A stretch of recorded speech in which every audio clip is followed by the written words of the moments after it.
What's good, everyone? Thank you for stopping by to visit the channel for this game preview. If you want to stay updated with the latest news, highlights, or game previews, please hit that subscribe button and click the notification bell so you won't miss another video. We're going to the Grove in Oxford, Mississippi to preview the primetime clash between #1 Alabama and Ole Miss. Let's review that tale of the tape. Alright, we got another year, another time Alabama has a #1 team in overall S&P+, #1 in F+ ranking, #1 in FEI rating, and what is this funny looking number next to offensive S&P+? That can't be right. Wait a minute. Oh God. Alabama is 5th in offensive S&P+. Ooh, oh boy. Well, that escalated quickly. Yeah, that's different. I'm not used to seeing Alabama ranked so high in that category.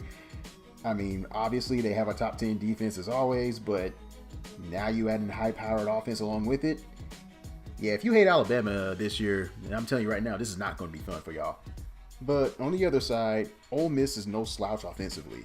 They are ranked #1 in offensive S&P+. They are 3rd in yards per play against FBS competition. Part of that is also due to their NWO receiving core. And no, I am not talking about the New World Order wrestling stable in WCW, but they're called Nasty Wideouts. AJ Brown, Braylon Sanders, DK Metcalf, and DeMarcus Lodge. They are as good as anyone in the country, and Jordan Ta'amu can get the ball to whomever he wants.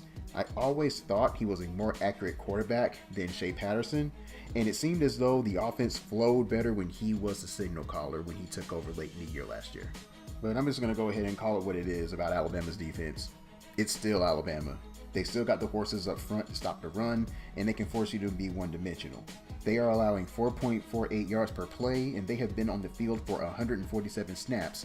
However, that is tied for 105th against FBS competition, but on the flip side, they have allowed 8 out of 33 third down conversions, which is ranked 5th in the country. Also, they are definitely getting off the field in that category. The secondary, which is green, but they are loaded with talent. They lead the country in passes defended with 20 and passes broken up with 17. They are also tied for 5th among FBS competition with 3 interceptions. The Ole Miss offense is going to be a true test for sure for that secondary, but if there's a secondary who can hold their own, I believe it's this group. All right, y'all. Let's talk about the guy that everybody is talking about right now. The quarterback for Alabama, Tua Tagovailoa. The first-year starter has been nothing short of sensational as the signal caller of the Alabama offense, and they are loaded on that side of the ball. They return a wealth of proven depth on that side of the ball, but with all due respect to Jalen Hurts, Tua just gives them a different dimension. They were just a tank with Jalen Hurts as a quarterback. You add Tua, they are now Metal Gear. And if you don't understand that reference, I feel sorry for your childhood because you should have played the Metal Gear series. But that's another subject for another time. But back on topic. The Alabama offense has been ruthlessly efficient. They are 9th in scoring offense, 10th in yards per play, and 12th in total offense. Put 8 in the box and stop their stable of running backs at your own peril? That's fine. Tua will just throw over your head to a group of wideouts that aren't too shabby themselves. You play them honest with 6 or 7 in the box, and then you got to deal with that stable of running backs. Or, if everyone is covered, the quarterback can also run. Good luck stopping those dudes. Speaking of, I am not sure Ole Miss can stop them.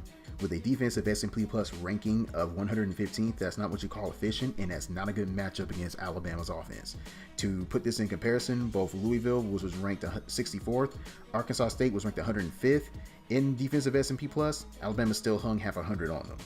And also, Ole Miss had a double of a time with FCS Southern Illinois and had 41 put on them.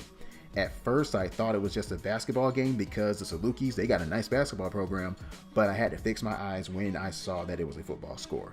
I don't see a Robert Kimdichie, a Senquez Golston, or a Tony Connor on that side of the ball anymore. Those guys were true difference makers. Ole Miss is going to struggle on this side of the ball. This will more likely be frustrating for Ole Miss fans to watch. To help you understand this, not sure if some of you played Nintendo, but this is almost like playing the Turbo Tunnel level in Battletoads.